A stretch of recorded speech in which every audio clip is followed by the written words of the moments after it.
See, the other side of nostalgia is the here and now as a beautiful reality. And the other side of isolation is Yedid Nefesh. You know, that sense of friendship, that's something so powerful, so important.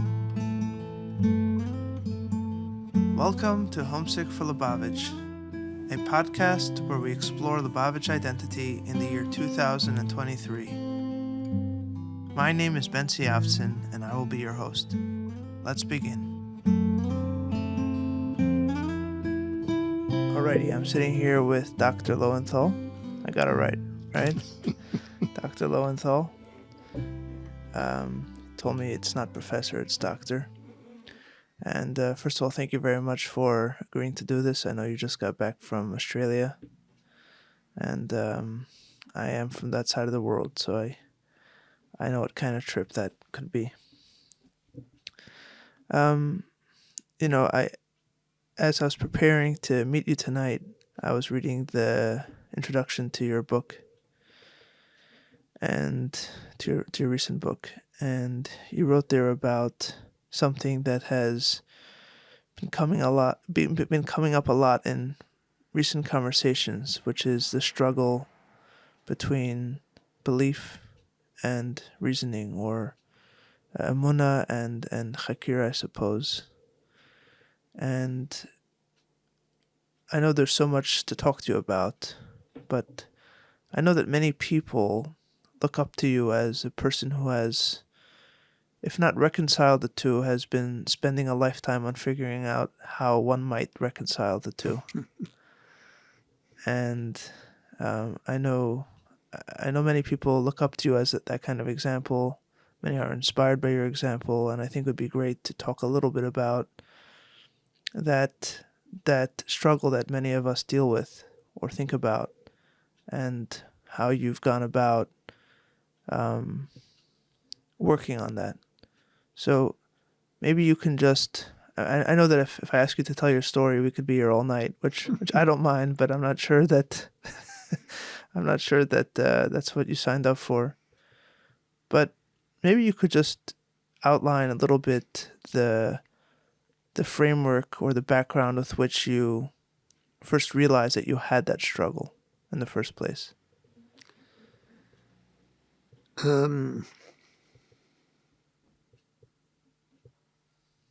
I think that the Rebbe sort of pushed me into that struggle, because in my first chassidus, I was in the middle of doing what began a PhD, a doctorate, about Hasidism, but not about Chassidus Chabad. And my basic question to the Rebbe was, should I go ahead with this doctorate, or should I drop it and instead do smicha or go into business? I like to think the Rebbe was a bit amused by that third option. And the Rebbe said I should go on with the doctorate. So I said to the Rebbe, but if you're doing a doctorate, you have to read a lot of apikosis. Right. So the Rebbe said, you should write all the footnotes you have to write, which means, reading this or that, and you put a footnote, so-and-so says this. Und nachdem sollst du tun tshuva, with a big smile.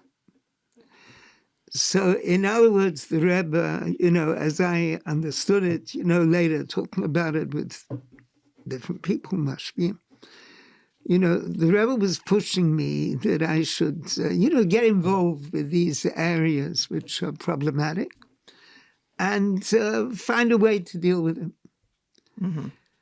And based on inyanim that the Rebbe himself says in various sichas, and quoting the Baal Shem Tov, you see, whatever kasha there might be, whatever question there might be, any aspect whatsoever, So there's a kasha. But if you go to a higher olam, then there's no kasha.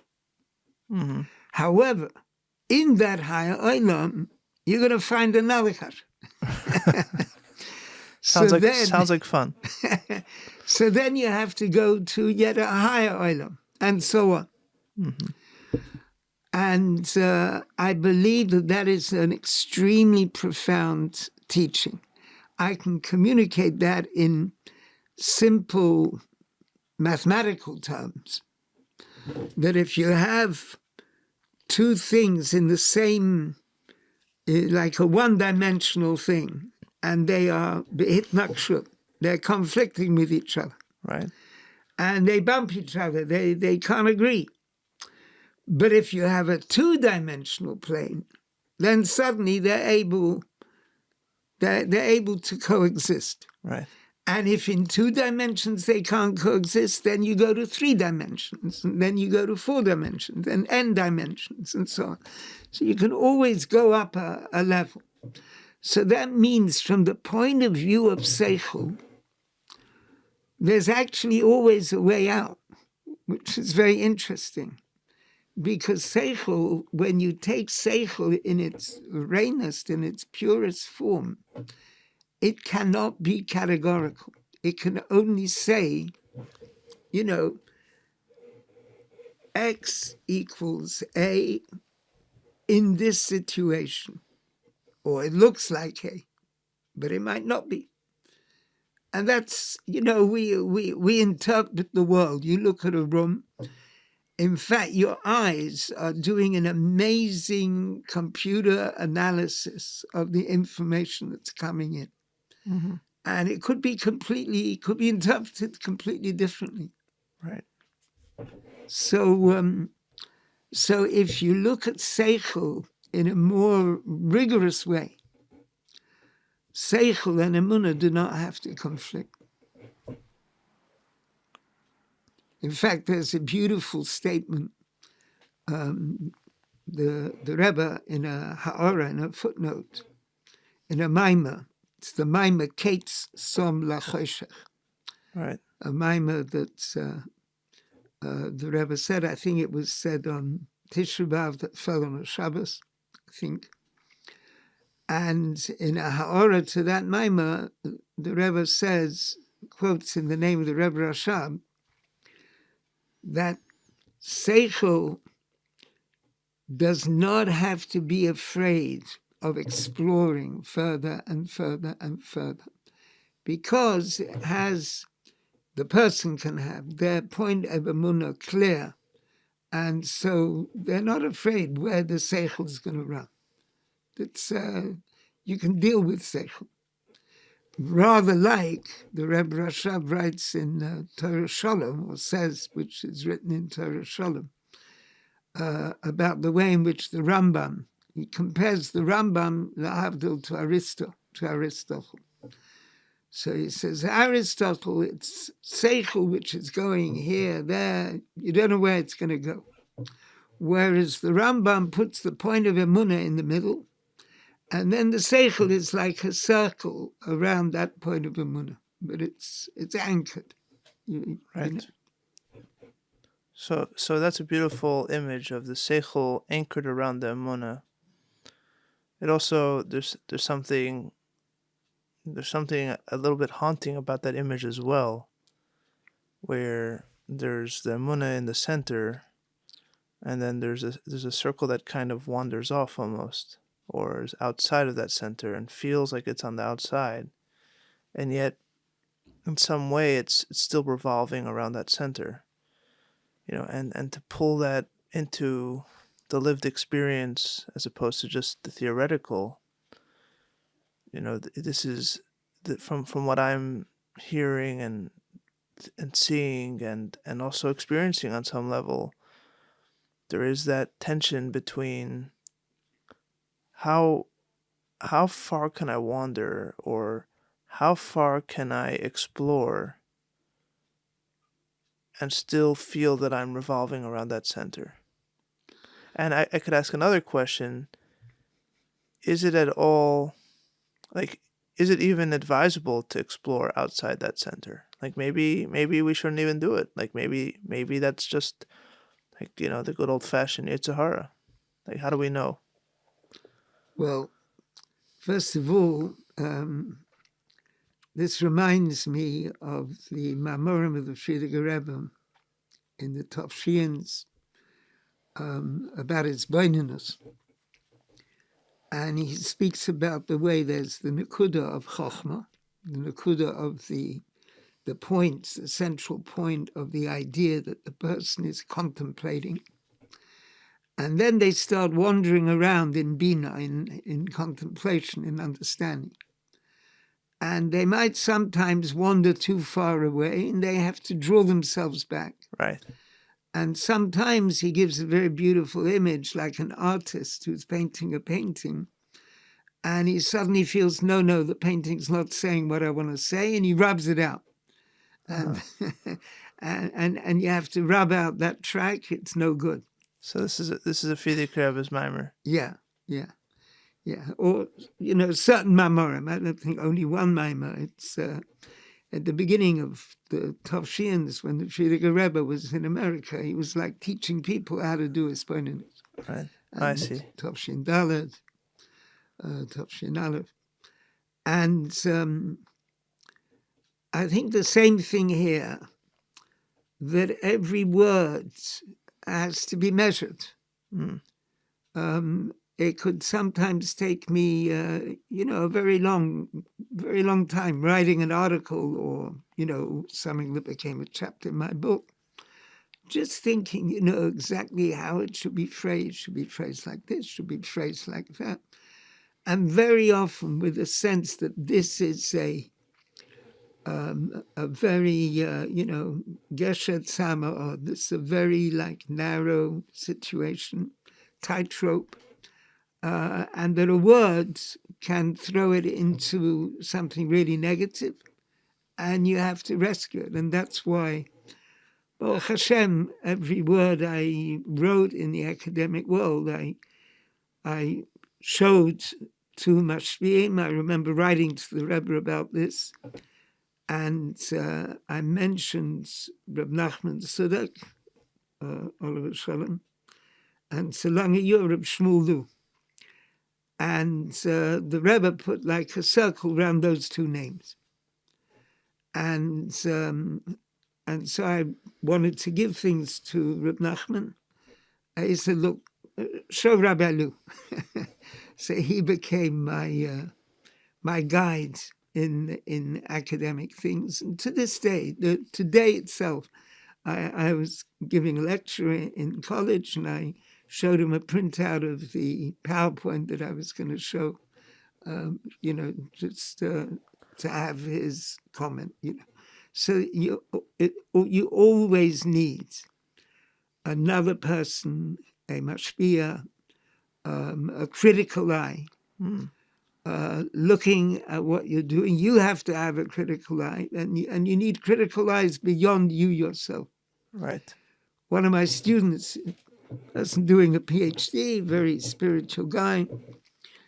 Where do you teach? Sorry. So I teach in University College London, which is part of London University. In London University, there are many colleges, and this college, Berumtzich, it claims to be one of the best colleges. But, so, you have a few big colleges, King's, Imperial, and UCL, we call it, University College London. So one of my doctoral students, so he was telling me how he has this group of mushpoim that he has, and he dashens to them in, Jewish spirituality. So I said to him, look, in the ordinary course of life, do you have anyone who can say, wait a minute, that's nonsense? He said, no, because all his people are just drinking in his word. Right. So I said, then you got a big problem. You have to have someone who can say, come off, nonsense, shtus, Volkswagen. So you're saying basically it's almost like when you go swimming in the deep waters in the ocean, very often it's recommended to swim with a partner, a buddy, because the risk does increase the deeper you go into the water. So you can't get rid of the risk entirely, but at least have someone there who can mitigate the risk and, maybe notice something wrong or pull you out or help you out if something goes wrong. That's what it sounds like. I mean, maybe I can ask a more direct question. Like, you must know that there are quite a few Lubavitchers who openly have taken up this pathway of trying to bring chassidus to the academic world and uh, marry the two universes or horizon.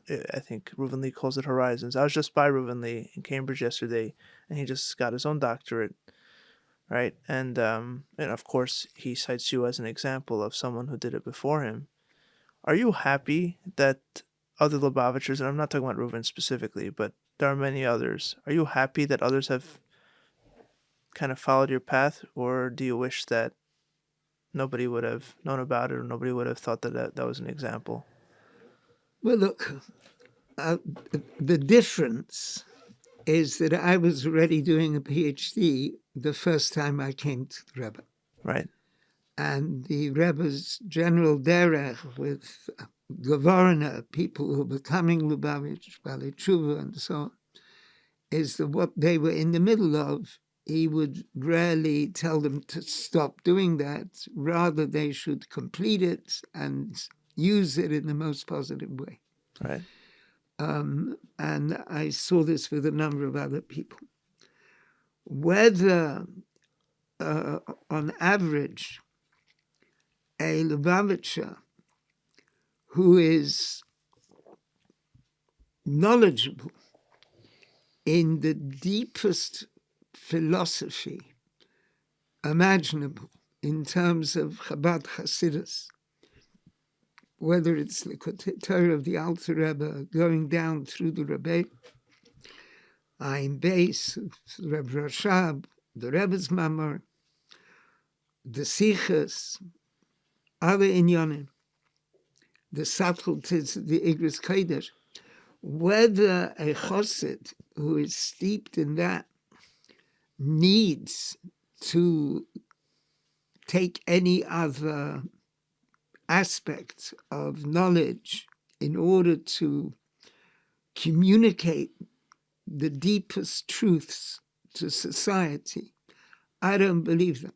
I believe that the Lubavitch Yeshiva and the Lubavitch process of internalization of what he learns in Yeshiva is fully enough to transform the world. Now, certain people might feel a need for themselves, for this reason, for that reason, that there's, this extra dimension of communication that they want to get into. They've learned the chassidus, now they want to publicize it, let's say, communicate it on another level, like you might say, you've learned a very beautiful maimah, so you want to make a video about it. All right? So that's one thing. Or you want to write an article about it. So where do you want to put the article? You want to put it in a Frum publication, okay, so you can write about the maimah as a maimah. The Rebbe Rashab said such and such, or, the Lubavitch Rebbe.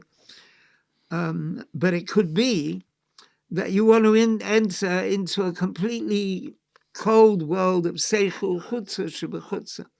So you have to be malbish, the maimah, or the insights from the maimah, into a completely different clothing, different levushim, where you're quoting this philosopher or that philosopher.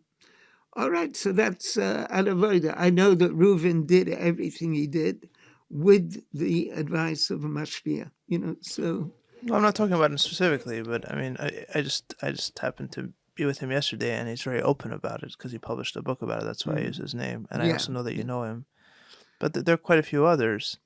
But I guess my question then Well, would be, so the crucial thing is, mashpia. You know, the kind of thing that you would ask the Rebbe in Yechidus, Rebbe, should I do this or that? So now we ask a mashpia. So the Rebbe's empowered the whole system of mashpiim. And so working with the mashpia, you know, should a person do this? Should a person do that?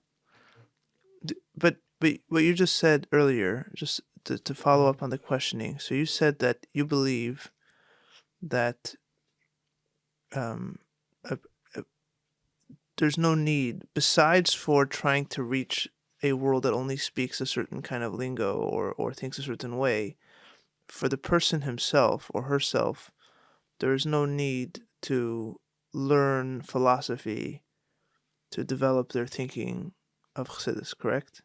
That's true. But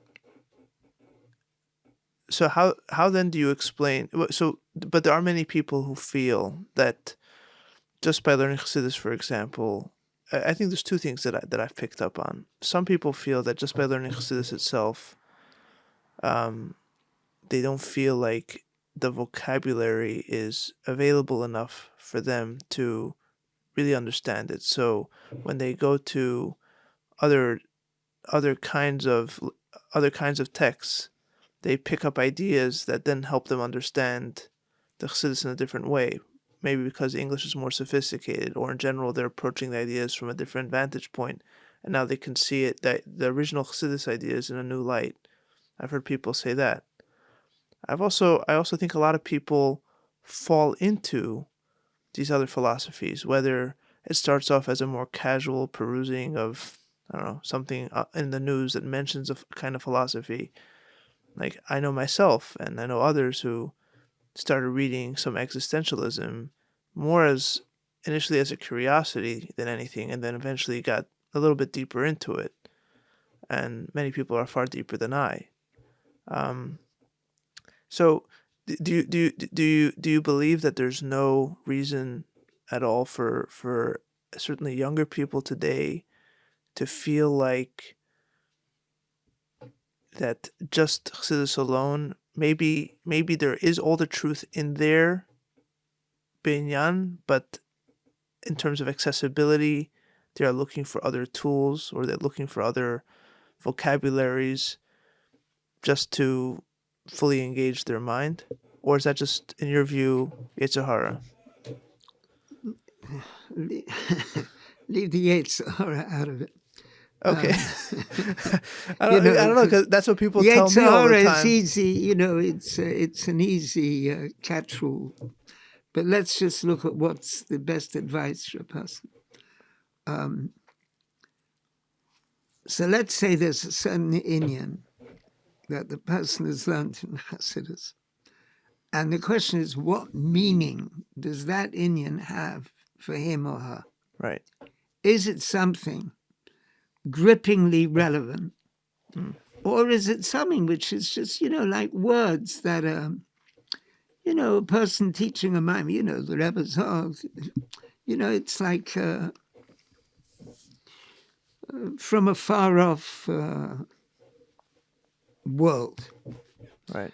So then we have to try and find ways to get to deeper and deeper levels of that inyan itself. There's a beautiful letter from the Friediger Rebbe to a young woman called Chaya Sima Mikhailova. She was one of the Achos Hatmimim group in Riga.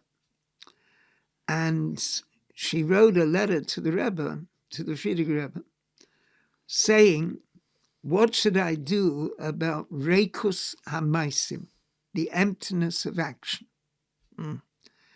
And the Rebbe replied with a very, very profound letter that if it had been written to Rabbi Chodakov, for example, it's a little bit comparable to letters that were written to Rabbi Chodakov. You would say it's a stunning letter, but it's written to this young woman, unmarried woman, 18, 19. There's even a photo of her available. So a young woman and a Lubavitch woman.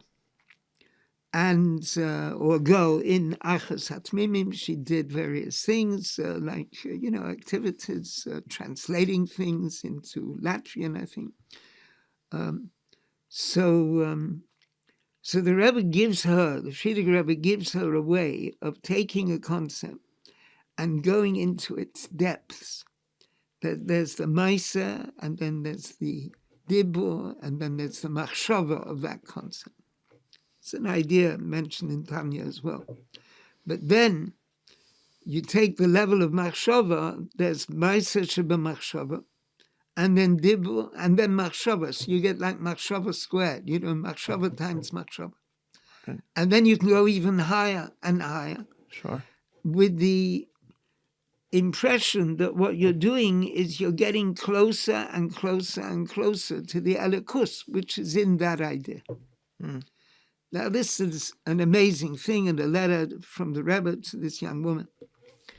But every word that we learn in chassidus, or in Nigla for that matter, has this spiritual power in it. And the challenge for us, whether it's machanchim, or as students, or as mashpiyim, or mushvoim, is to find that elikus, like the famous saying which the Baal Shem Tov says in his letter, the Igeres HaKodesh, the one which we often quote about the Chutza. The letter actually goes on. It's in Keser Shem Tov on the first page. The letter goes on, and it says, "This I can tell you." He's writing to his brother-in-law, Rebbe Gershon. "This I can tell you.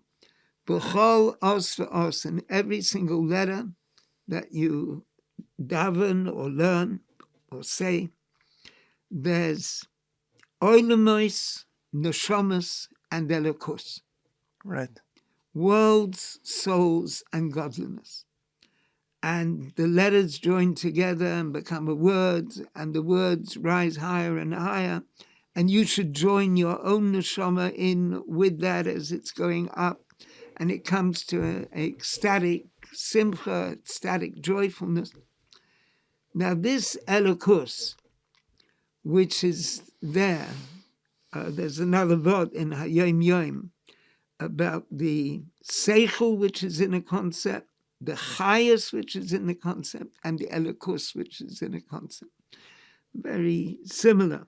The idea that we should be looking for the deepest level. Now, whether reading existentialism or some other form of philosophy is going to help that process or muddle it up, it's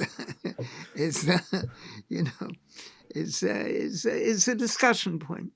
The point is that people, I think people have different types. Some people like black coffee, and others don't. They prefer mint tea. Right. So can you be malbish, your chassidus, in a cup of black coffee? Or does it have to be mint tea if you happen to prefer coffee? So the Eibishter created us in such a way that the different tchunas that we have, we can put it into this, we can put it into that. Like, what are people shluchim? Where are they shluchim? What kind of shlichus? You can be a shliach among farmers, you can be a shliach among professors, you can be a shliach with children, teaching children Aleph Beis. You can be teaching year 12 kids subtleties of philosophy and ethics. It's, right. Where's your chayas? So usually the Rebbe would put a person into, what they really, where they could really enjoy doing what, they might become good at. They might not be good at it at the beginning, but Right. they eventually become good at it, and they do it. And the reason why the enjoyment is important, because obviously we say, it should be coupled the soul and so on, is because when it's with enjoyment, it's with chayas. Right. It's alive. And you've got to be able to communicate that chayas to whoever you're talking to. You might be talking to a businessman, you're asking him for $100,000.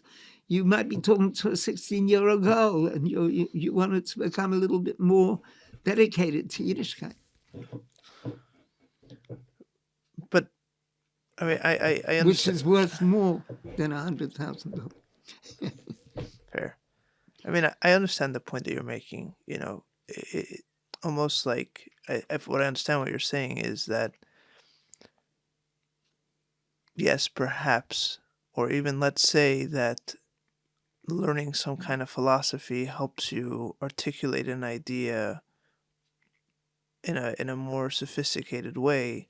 That doesn't mean you're coming closer to the true intention of that idea, which is godliness, right? And so one must question whether sophistication in fact equals the true intent of this study, or sophistication in this case really getting in the way of it. But I think in some way that kind of leaves the whole question in a abstract space, which I guess for people that like intellectual pursuits, that's exactly where they want it. But I do believe, probably because I'm not such an intellectual myself, that most of these things begin in a more emotional place, or in a more personal place. And that is that people want to feel grounded in this world, and they want to feel like and I think I'm speaking favorably about what one's intent might be in delving in both in the world of chassidus and philosophy, is that they want the chassidus that they're thinking, or they want in general their mind pursuits that they're engaged in, to be in a language that carries over to their engagement with the world as well. So to phrase it as a question, don't you feel that demanding from someone to study chassidus as chassidus, meaning only as chassidus, with just the intent on godliness, places a massive, if not impossible, challenge on a person to depart from the world, essentially, in a certain way? Because yes, I understand that the true intent of chassidus is godliness, but that's a struggle for a person to identify with that and to feel satiated with that, right? Okay, look, don't get me wrong. Is that a fair question? I think it's a fair question, but I think it's based on me not expressing properly what I'm trying to say. I think that chassidus is not only godliness, it's godliness as a guide to life, and as an analysis of life, and as a critical view on life. Life, the way it's lived by men, women, children, society, different things that happen. The civil atmosphere of a city, of a community, of a country. All of this is something that chassidus directly relates to. Mm-hmm. Now, philosophy is a different dimension, and in fact, while in France, famous philosophers are famous like film stars. Everyone's heard of them. Sure. And if one of them turns up somewhere, oh, wow, think it was there, so and so. But in England, it's certainly not like that.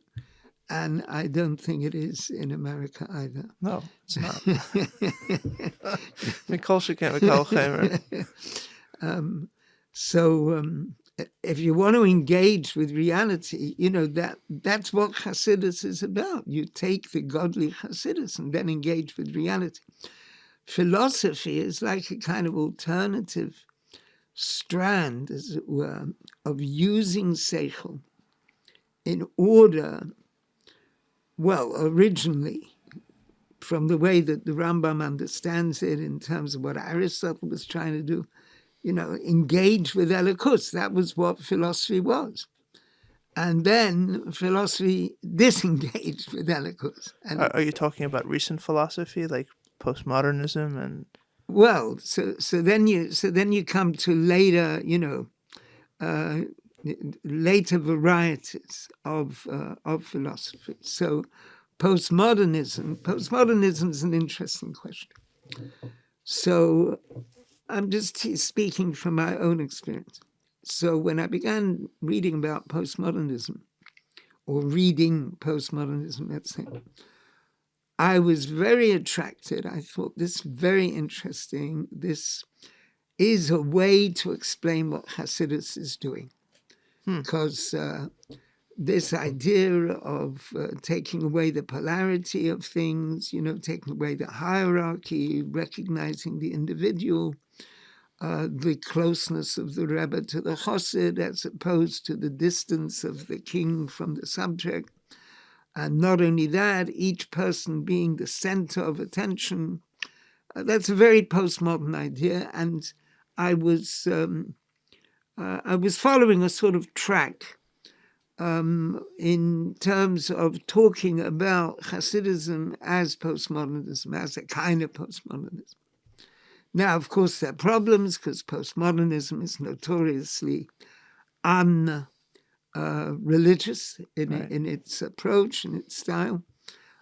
So I thought, no problem, you can have postmodernism incorporates different styles. You can have a religious bit and a non-religious bit, so you can have a postmodern perspective of life, deconstructing polarities, and at the same time, you are, nizha in everything that a chassid is supposed to be careful about. But then I suddenly remembered something the Rebbe said to me in Yechidus, and that was in my first Yechidus. So he's talking to me about writing a PhD, and there was the whole thing about apicoses. Then the Rebbe suddenly said, don't compare it to any philosophy. Don't compare chassidus to any philosophy. Yeah. And at the time when the Rebbe said that to me, I never dreamt of comparing chassidus to philosophy. What I might have been attracted to was, there's lahavdil, there's Hinduism, there's this, there's that, like a whole lot of different things. So the Rebbe was saying, don't compare. So, b'chlal, I kept away altogether from comparative religion.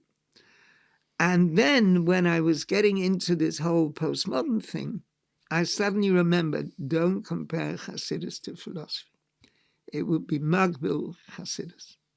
And so I stopped, so my book has, my recent book has the title, Chassidism Beyond Modernity. So it's not exactly, it would have been called Chassidism and Modernity if I'd have finished it early enough. But by the time as time went on, modernity disappeared, there was postmodernism. Then, to be honest, postmodernism also disappeared, so we're now in a post-postmodern time. So it's called, so it's beyond that. But Hasidism beyond modernity has a little, tincture of the postmodern, but it's not mugbal, not limited by it, hopefully. That was my goal. Right. And so therefore, if you extrapolate from that, in the sense that when the Rebbe says something to one person, it's not only to them, it can be applied to other people in similar situations. Don't try and limit chassidus. And I don't think most people do. I think people try to maybe develop vocabularies. You see, you can use words. Certain words are useful. Let's say the word deconstruct. So deconstruct, it's like destroy and construct. So you're taking something apart, but you're actually building something. So it's a useful word. So how many hours of limud have to go into the ability to use that word? I don't know. But isn't that the nub of the question? I mean, the problem. Let me pose a question, but also explain why. In a way, I think it's silly for me to pose a question. The question I would ask you is, like, aren't you happy that you have these tools, these vocabulary tools, these logical tools, these philosophical tools that you've picked up in school to learn? Don't you feel it helps you understand it better? in a way, I'm hesitant to ask that question because I know you said the Rebbe told you to continue it. But thinking about that now, I suppose even if the Rebbe told you not to continue, you would have had that already in the pocket from before. So aren't you happy that you were given, like, don't, I shouldn't use the word happy, but don't you feel, because I think that's a loaded question and an unfair question, but like we don't choose our initial circumstances, so why would, but don't you feel, don't you see it as a benefit, or do you see it as a benefit when you learn chassidus today that you do have these tools, or do you see them as a necessary evil and a hindrance to get to the essence and the godliness in the chassidus?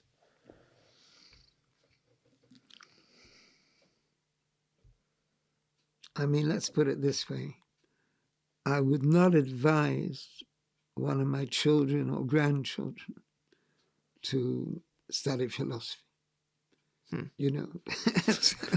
So the people I care most about, I might learn chassidus with them, right? But and very much appreciate the subtlety of their understanding and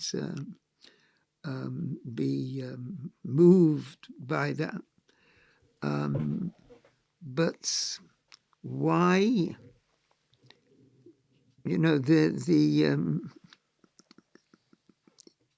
To walk in a derech which is full of sakana. The sakana it's a sakana of sort of drying out the lechus of the mind. The mind has a certain sap of Yiddish chayas, spiritual chayas.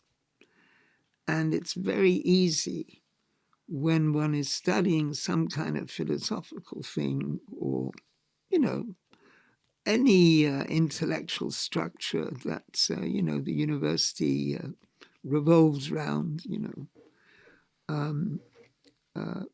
it's possible to just lose one's grip on that chayas and just be left with empty shells,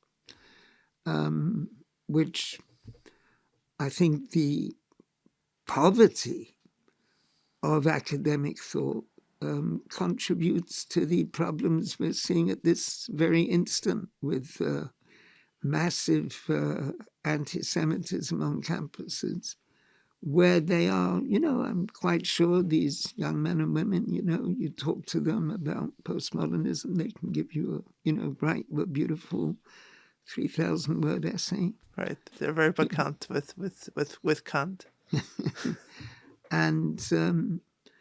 And I heard the Rebbe speak about Kant himself, that's the link of Kant with Nazism. Right. So you can have a subtle concept which becomes a dangerous concept. Right. It's and so why walk onto this dangerous ground if you don't have to? Now, some people have to, because they already find themselves on that ground, so you've got to utilize it in some positive way. Mm-hmm. The Rebbe didn't say to me, quickly jump back into the yeshiva world, do smicha, forget about all that stuff. Right. So that's not the way of Chabad. Right. The way of Chabad is to explore everything and to try and find the chayas which is there in everything, which of course is what makes Chabad so suspicious to the black and white mind. Right. The black and white mind likes to say this is kosher and that is treif, which is like tzimtzum kipshuto. Some things are holy and some things are not holy. Right. Chabad is the Indian of tzimtzum shaloi kipshuto. Right. So everything is holy. You just got to find the holiness. But who has to find it, So the Rebbe would do the baseball, whatever it was, with this guy who used to come, this baseball coach. And the Rebbe said, no, halavai, I didn't know it, but as it happens, I know it. And so that's the, it's b'di'evet. So there's living b'di'evet and living l'tchila. Sure. Sure. So for my Einiklech, I want lechatchila, unless that's their passion, you know. So the ones who are interested in philosophy, okay, Yeah. that's good. So we'll talk about philosophy together. Yeah, I love the way you phrase it as a chatchila and b'diavad, because, in many ways, that's how I see some of my own choices in my life, where, I wish that I hadn't gone down a certain path or stuck to a previous path, but then for whatever reason, whether it was just curiosity or rebelliousness or boredom, whatever, it's not irrelevant now to go through it. I took a different path, and then suddenly now now I just have to constantly deal with that. Really every time a person I guess, does an aver has that issue of, now I did that, I have to fix it. But here it's a more kind of, it's a more consistent issue, because it's how I think, or how, it's how one thinks. Um, yeah, so, in many ways the question then gets framed of, like, do we believe? I think many people today feel like they live in a b'di'evedika reality. Like, they feel that they're hanging on, they're trying to hold on, but there's so much, they're so surrounded by the world. They don't they cannot cloister themselves, or they don't find themselves cloistered in a world of purity, of just chassidus. They see so much going on around them, and they're aware of it, that they feel that they have to, for chassidus to hold a candle, it has to measure up with, like, with the same kind of sophistication. And I know we said earlier that sophistication might not be as sophisticated as it seems, but I feel like many people feel that they are living b'di'evedik, like they don't have a choice. Okay. My advice, for what it's worth, Sure. is avodas hatfilah. Because Okay. avodas hatfilah is the experiential side of chassidus. And that's where it becomes really a part of the person's life, with as much concrete reality as marriage. You get married to a woman, beautiful woman, you're married, and it's real, and you have children, and this is absolute reality. There's nothing more real than that. Right. And if a person is able to put their heart and their soul a little bit, and their mind, into avodas hatfilah, into a proverta mitanemes, a few words with truth, that is the point of reality in a person's day, in a person's week. And the world, with all its supposed, its pretenses, its Falschkeits, and we are really now witnessing the Falschkeit of the world in a most incredible way, where anyone worth their salt in the academic world is perplexed at why everyone is just going with the flow in such a shocking way. Right. And in such a negative flow. And really cancelling out all the discoveries since the Holocaust, the rights of man, or stuff like that. And it's all being swept away in the most tragic way. And you see that what you thought was a building, in fact, it's just made of paper, cardboard, gets knocked down in a wind. House of Cards. Yeah.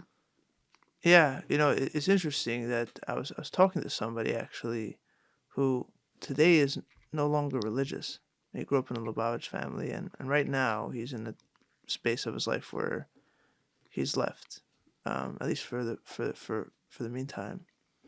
And one of the things we were talking about is that, like, in the past, people would leave and they would claim, and they would sometimes really believe to themselves that the world was what it was cooked up to be. Like, they have it figured out.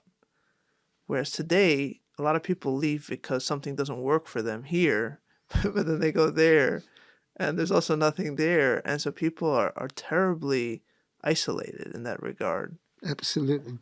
I have a student, she wrote her a dissertation, a master's dissertation on people who go off the derech.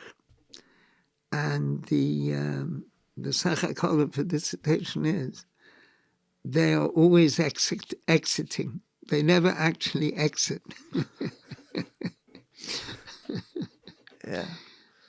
Yeah, there's something about that. So I think you've made a very strong argument, compelling argument, to at least be critical and I don't know if I should say the word suspicious, but certainly critical of sophistication. Sophistication isn't as sophisticated as it is said to be. I think that's a very compelling argument, especially today where the proof is in the pudding. But reversing it a little bit or turning the other direction, the other option that you seem to have been speaking about, and I think there's more to it, so I want to see if we can flesh it out, is if not sophistication, then it seems like, okay, then sincerity is the other option, like you said, a parverter with kavana. And I feel that what some people, including myself, if I'm going to be honest, would say about that is sincerity is all nice and good, but it's hard to know. I mean, the same way that it's hard to know if sophistication is sophisticated, it's hard to know if sincerity is sincere. And what I mean by that, not just a silly play on words, is that, like, to put it one way,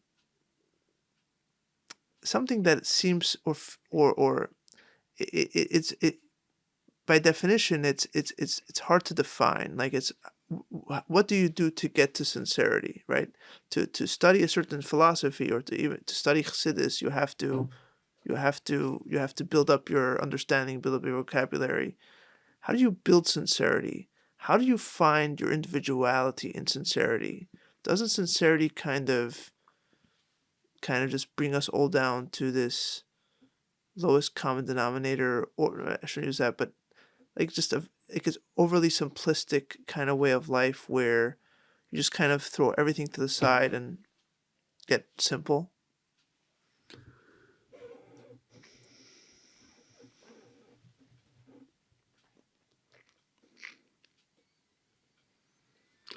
You see, sincerity is that somehow the ego, the garbage, has been moved out of the way. And it's been dissolved, chopped up, something. Now, even within, let's just take the academic world in its more positive side, one often sees that a really eminent scholar is actually very humble. And it's the minor scholars who are full of themselves. Right. And the truly eminent scholars are, I remember being in a class in Hebrew University.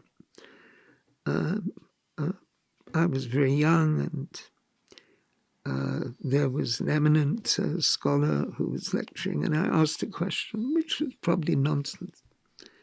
But the attention he gave to that question, I was struck, by the humility of this scholar.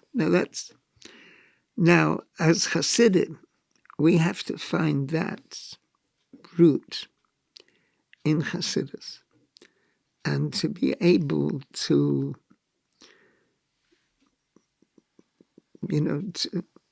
to have and not have, to know and not know. Tachlis hayediyah asher lo nida. To realize what we don't know And that idea, that is a sort of a universal idea. The more you know, the more you realize how little you know. And that gives a person a different perspective on life. The whole problem with the moral relativism and things that we're seeing now is people who think they know. They know, so they can criticize Israel. They know this, they know that. But really we don't know. Or certainly we know in a completely different way. So I think that these are spiritual qualities which we have to search for as mechanchim, as people, as chassidim, as men, women. We have to look for a intimacy with Hashem and an intimacy with other people in a positive way, al pi Torah, that we are able to see the grandeur in another person. A very kind reviewer of my book, a Lubavitch woman, noted that one of the things I found very inspiring, which I write in the book in the last chapter, is something that one of my year 10 students said. And I found that extremely inspiring, and I'm still inspired by it. And I think we all have to be able to be inspired by a year 10 student or a 7-year-old child. And that gets us out of the thicket of what is real, what is not real. Let's look for reality where it's actually available. There are some things which are, in a thick volume by some famous name, and there might be something there. And some people have the arduous task of traveling across the desert, and then finding, look, an oasis. But it's not everyone's cup of tea, as Rebbe would put it. So You're saying we've gotten carried away with ourselves, like that we need to find some special idea somewhere else when sometimes it's right here all along. That's right, the famous Braslav story of the treasure under the bridge. Right. Right? The guy had a dream of a treasure under the bridge, and he goes all the way to Leipzig, to the bridge, and he wants to dig up the treasure, and he meets another man. The other man says, "What? You had a dream about a treasure under this bridge? You're crazy. I had a dream that there's a man in a certain village," and he names his village, and under the 4th floor in the kitchen, there's a treasure. I'm not going to go all the way there to find the treasure. He goes right back, and he finds the treasure at home. So for Reb Nachman, that meant the treasure's at home, but you got to go to the Rebbe in order to find it. And I think that's true all the way through. The treasure is at home. And we have the treasure in our amazing, amazing Torah. I mean, the Sfarim of Torah, Nigle, chassidus, Chakira, Machshava, all the different things. It's just absolutely incredible what there is. And one of the things I would tell people when I was moving towards Lubavitch, I said, Lubavitch has a bigger bookcase. Because in Braslav, you can't study this and you can't study that. And, in Lubavitch, you got everything, every field of Torah, endeavor, of any kind whatsoever. And it's Reich. It's Reich. That Reich kind. That's... And it's Reich in the context of the modern world, and find a Lashon to express that. Okay, so one might learn a certain lingo in order to be able to express it. Very often campus shluchim, so they're on a campus where a lot of people are studying philosophy, so they read a bit of the philosophy, just to be able to say something. After Right. I can remember, for bringing in the yeshiva here, and saying, look, people don't want to know what you think about psychology. They want to know what you think about Holocaust. Yeah, I mean, I mean, point taken. I think I was talking more of vocabulary for oneself, and I think that has to do more with people who are not shluchim, who are like b'diavad already living a split life, which maybe itself is a problem, where 1 foot in, 1 foot out, 1 foot in the base medrash, 1 foot out in the larger world, and trying to be honest about the two worlds that they straddle. They try to find. I mean, I could be honest about it here. Myself. Like when I read some Dostoevsky, what was that for? Was that to find vocabulary? No, but it was. I felt like I didn't. I mean, if I'm gonna just be, I'm thinking about it now. I felt like I didn't want to be. I live in the world. I communicate with people in the world, but not so much like individuals that I'm expelled from. Just the world. I read people's ideas. I read their essays, which maybe itself is a problem. And there were certain things that people took for granted that you knew, and I didn't know them. And I was like, I don't want to be an idiot, right? And I think that's very often where things start, where it's like, I'm in the world already. Maybe that's b'diavad. I don't want to live where I have this rich thinking that's only over there, and I have to escape there. I have to escape to my shafa to feel learned, and then here I feel like an 8th grader. I think you've already argued why that might not be as convincing an argument as I thought it was, which fair. It's good to get a. I mean, I'm thinking. What I'm feeling is that you and Chaverim should have Verbrengens. And the Verbrengens... What do you think I'm doing here? That's what I'm having right now. And the Verbrengens are the classic way. I'm very profound. The Verbrengens are a very profound concept. They are the classic way to get to a deeper level of oneself and what one is thinking, right. What its meaning and what is reality. And, it's heightened, whether with mashke or nigunim, and it's an ultimate beautiful way of communication of neshamas, the nefesh communicating with another nefesh. Right. And the oisius, the language that the Nefesh Bahamis gives us, can be transformed. And that's really what life is about, for us to take what looks like parav reality, scientific reality, right. Logic, and see that those oisias, like there's a beautiful maimah, the Mittler Rebbe talks about, Ir Elokeinu, the city of Hashem, and the oisias are like the bricks that makes the city. Sure. And they're all the different combinations of the bricks. But in those combinations, or in those bricks, is suddenly revealed the Elokus, which is in them. And then you have the indwelling of the Shekhinah in the Ir Elokeinu. And that's a day-to-day process. And what I would recommend is some kind of creative pursuit, which you obviously have, making videos and stuff like that. But bechlal, to have a society of people who, are not, official shluchim, but every person is a shliach. The Rebbe wrote this to a friend of mine here in London. I was walking behind him at Koshel Bracha, and the Rebbe gave him a bottle of mashke.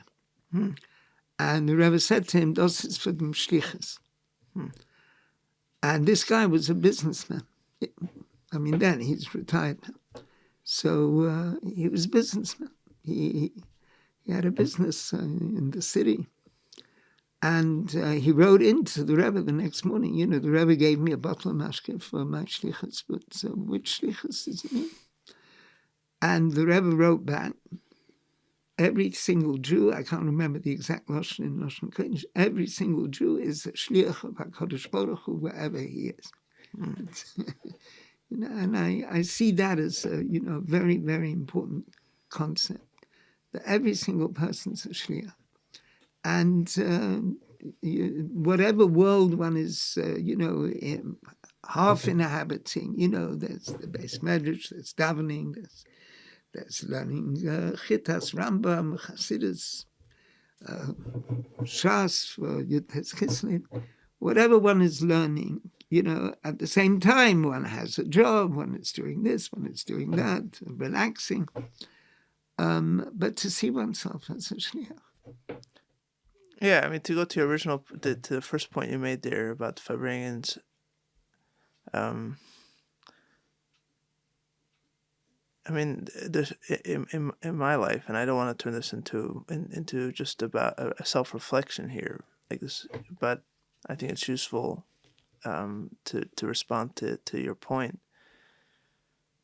I think when I began to become less convinced in the potential of Farbrengens is certainly an inflection point of like, I have to look elsewhere. And so I think in a larger sense, I think I can see what you're saying, that in many ways a lot of these feelings of needing to find something elsewhere comes from a sense of isolation in the first place.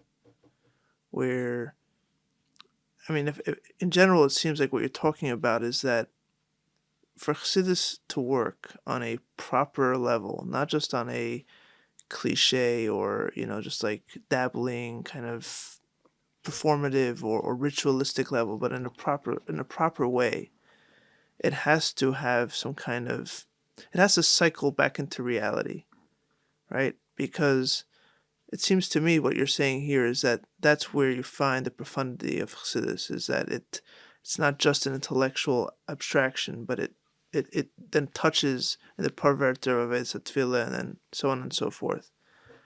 And I think what the sense of isolation is when that cycle has broken, and you no longer see your ideas reflected in the reality or the experience that you share, both with yourself, with the world around you, and with others. And you that cycle is broken, and now you're just isolated, and you're left without roots, and suddenly you're like, where do I find something to hold on to? And so, I mean, this isn't a question. I'm just accepting what you're saying as a form of diagnosis that you were making. Although you suggested it as a cure, but I think it's also it's an accurate diagnosis that isolation is in many ways the cause of many problems or complications. And I don't know, to be honest, I don't know really. Yeah, I understand that it would be wonderful to have Farbrengens, and I think it definitely could be a good thing. But I mean, that it seems to me to be a quite deep malaise right now, at least from the people that I know, at least for myself. I don't want to project onto others, but there's a sense of isolation. But I also feel that, at least again in my experience, I know this is becoming a lot about me, but I mean, I don't want to talk on behalf of others. As I talk to more and more people, and with the direct focus of talking to them about this, which I guess is a form of Farbrengen, right? Because it's concentrated conversation. I do feel more and more hopeful and more optimistic. In some way, even though I'm talking about the problem, it feels like the problem shifts a little bit, or the problem is contextualized in a way that makes me more hopeful about it, if that makes sense. Because there's people to talk to. This isn't, I don't feel isolated about this problem of isolation, and I think that's already a very good first step. Interesting. I think the ability to have a friend Right.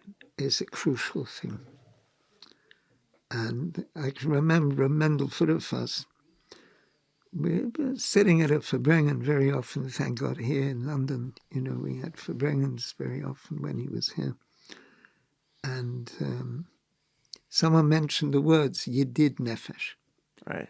And Mendel said, oh, Yedid Nefesh. Yedid Nefesh. That sense of friendship, that's something so powerful, so important. And it could be that, in the rough and tumble of life, with people going through, high school, yeshiva, whatever, camp, all the different things, do they retain these friendships? In my work in the Lubavitch Senior Girls School, one of the things I tell the girls, like for bringing with the class, I say, you are going to be friends. In 30 years' time, 40 years' time, you'll be grandmothers, you'll be friends. Hopefully. Hopefully, Bezos Hashem. And we see it from our school. There's like class WhatsApp groups, Right. where ladies with grandchildren. Right. And this quality of friendship, it needs a lot of things. It's not only what is, like, quote unquote, a Verbrengen, it means people caring about one another. Right. And if people care about one another, that's one of the things where, in the academic world, very often, thank God, not in the department where I teach, but very often in other places, is this tremendous hierarchy and looking to succeed, often at the expense of someone else. That's right. And I remember a friend of ours, she was going to write an article attacking another person, another friend. But she waited till this other friend got tenure in the Hebrew University before writing that article, which was attacking her. Because if she'd have written the article before she got tenure, she'd have never got tenure. So I thought of that as a very positive Hasidic approach of, right. Together with all the, stabbing, as it were, that takes place in the academic world. I remember once in Kfar Chabad, there was a series of letters backwards and forwards with someone attacking a certain sefer that had come out. I think it was a Mafteach on something, some book of chassidus, and then someone wrote an attack on the Mafteach, and another person wrote another attack. And so some academics said, hey, these chassidim, they seem to attack each other just like professors. Yeah, I mean, it's funny you mentioned that. I mean, I noticed that recently with the whole. I would hope that you paid even less attention to it than I did, but there was like a whole to do like a year or two back about the air of Inkronites, or if Okay. and there were different letters like posted from either side, and it was so vicious, and it was like over the top vicious. Like I knew for a fact that I actually knew some of the people involved. Like I've met them before, and they're very normal, nice people. There's no way that they would have spoken to each other in person this way. Like it's obvious to me. I think that's a fair limud on them. But like, why are we talking this way to each other in public? Like, I feel like the way you're describing it, like the importance of friendship and the important. I mean, it's been if I have to think, it's been the through line of the entire conversation. If you're going to go into philosophy, you need someone to be there with you to hold you in check. Maybe if you have someone to hold you in check in the first place, you won't go. Right? It's been the through line of the whole thing, and it's like, and it's so true. As I think about it, it's so true how so much of what I'm noticing, and this could just be my little vinkle of me and my broken friends, but I don't think so. There is a malaise of isolation, and that's the whole world is feeling it. The whole world is talking about it, and I do feel that to kind of attack each other in public, have you calculated the price of what this might cost? Like, is it really worth it? I understand that you may have very formed opinions on the Erev Incarnates, and I'm not trying to take sides. It's not my, not I don't even live in Incarnates, but like, is it really worth this kind of vicious attack? Like, for you to get your way, at what price? You're 100% right there. But just going back to the sort of the other central thread of this conversation, philosophy, my favorite philosopher, whose name is Lev Shestov, he's not very well known.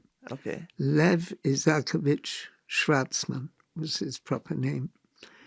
And he was a white Russian who left Russia at the time of the revolution. Then he lived in Paris, and he published some fascinating books. So one of the things he wrote was, the last word of philosophy is loneliness.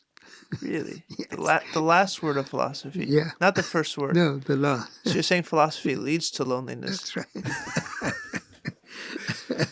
So, yeah. and the opposite are chassidus chaverim al pi Torah. Right. Very suitable for this time. Yutes Kislev dacher chassidus. Right. Was it the Zedek Gevot? That it's, you're together like a mishpacha. Right. And certainly in a mishpacha you shouldn't shout at each other about the Eruv, but you know what? In mishpachas people shout about the most ridiculous things. No, look. I am not here. I think maybe the Eruv has some mysterious quality to trigger off the most incredible. I'm not here. I mean, there's an argument about the Eruv in northwest London, the attempts to make an Eruv in this part of London. Well, the Eruv is a form of bringing people together, and what better way to divide the Jewish people than to talk about coming together, right? Achdus neged mi. But yeah, I mean, like this idea of camaraderie, just to flesh out a little bit more. You brought the wonderful example earlier of family and of a spouse. So let me give an example. Yeah. Today, I meet a guy. He says, oh, so-and-so is having an operation today. Right. Maybe you could call him up. That's, he'll be coming home from the operation. Right. So, and I was so grateful to this guy who knew that he was having the operation and telling me so that I could call him up. Right. I think that's beautiful. Yeah. I think that's really... No, because so I called up. Right. I got his answer phone. I left a message from me and my wife, just calling to see how you are. Right. I understand what you're talking about. I think you mentioned earlier the idea of a spouse, and the more I think about it, it's like what makes a marriage beautiful is that there's a reality that they share that nobody else is privy to. In a way, that reality doesn't exist for anybody else. That's the whole point, right? And so they need each other. Besides all the other reasons, they need each other to validate that reality, right? Which is probably the reason why it's so hard for someone when their spouse breaks that reality, because now my whole reality has shattered too. I needed you to validate and reinforce this shared reality. And now, based on what you've been talking about, I think that's a wonderful mashal for the need for darkei chassidus too. If someone learns chassidus, he's entering into a reality that he shares with others, and he needs the others to validate that reality. And if he doesn't have others to validate that reality begins to crumble, because is it even real if I can't share it with anybody? Like, I don't know. It's an interesting thought experiment. Can there be a chassid, only one chassid in the world? What do you think? Well, let's put it in slightly different terms. You're there with a group of friends, but your experiences are completely different to theirs. And you don't feel you can share your experiences with them. Right. Can you still is this still a viable group of friends for you? Right. Right? Now, I think it can be. It can be. It can be. Because each person has their own private domain. Right. Let's imagine someone who the Rebbe gave him a secret task, something like that, and he can't talk about it. It's Right. very, very important to him, but he can't talk about it. Right. And whatever, we can relate to people in those ways we can relate to them. A teacher with pupils can be very close. Even though the teacher doesn't reveal this aspect, that aspect, Right. you're guarded what you communicate, what you don't communicate. Otherwise, you just muddle up the student. So I think it's the ability to be able to take other people for what they are. Right. That's very important, to not be needy. The needy person wants the other person to drink in every aspect of me. Right. But the facts of life are that not all aspects are to be revealed for whatever reason. Right. So it's so you find ways, different ways of communicating. Sure. A podcast. No, because to me, and I'm not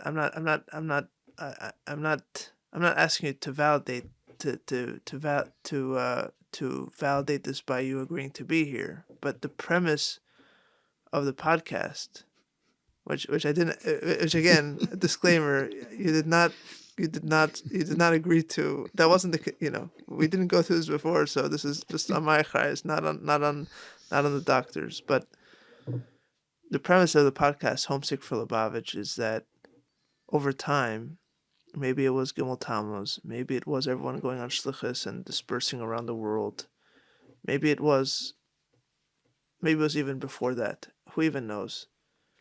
To me, at least, and to a lot of people that I know, there's a feeling of dispersion, isolation. I'm in it by myself. Nobody understands me. I'm yearning for a Lubavitch that once was, and I'm homesick for it because I'm isolated. I'm not there. There was a there, and I'm not there right now. And that sense of nostalgia, which is very interconnected with isolation, because if you weren't isolated, why would you be nostalgic, right? And that to me seems to be like a compelling or an apt description of the malaise that I've observed and also experienced. And there's no question in my mind that coming together, whether it's on a podcast or whether it's in person, and figuring out ways to relate to each other. And like you said, it doesn't mean we have to somehow all become the same again. That may be too far gone for everybody to be living the same exact shared reality. If that was once true, maybe that's no longer, maybe if it was once possible, maybe it no longer is. But you're suggesting that the mere coming together and talking and being there for another person and being open to that other person's need for communication and solidarity, that in itself is already a path on which we can mend or deal with this sense of nostalgia or this sense of isolation. Am I understanding you correctly? I think that sounds very beautiful. To the extent that, with the help of God, it won't be nostalgia and it won't be isolation. It'll be reality. Right. See, the other side of nostalgia is the here and now, right, as a beautiful reality. Right. And the other side of isolation is Yedid Nefesh. Right. Beautiful. Beautiful. Are you ever homesick for Lubavitch?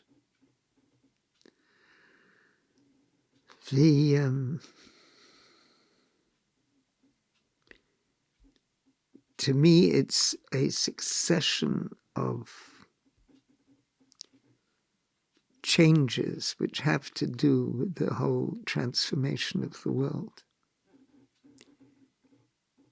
Like when I first saw the Rebbe 50 years ago, Baruch Hashem, people were frightened to be seen by the Rebbe. Like people would be waiting outside 770 and suddenly the Rebbe would appear. Everyone would hide. Right.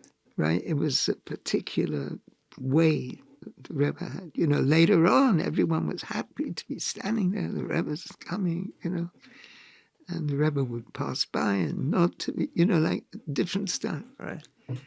And more different style, Mashiach in every breath, a sort of waves and waves of a global reality.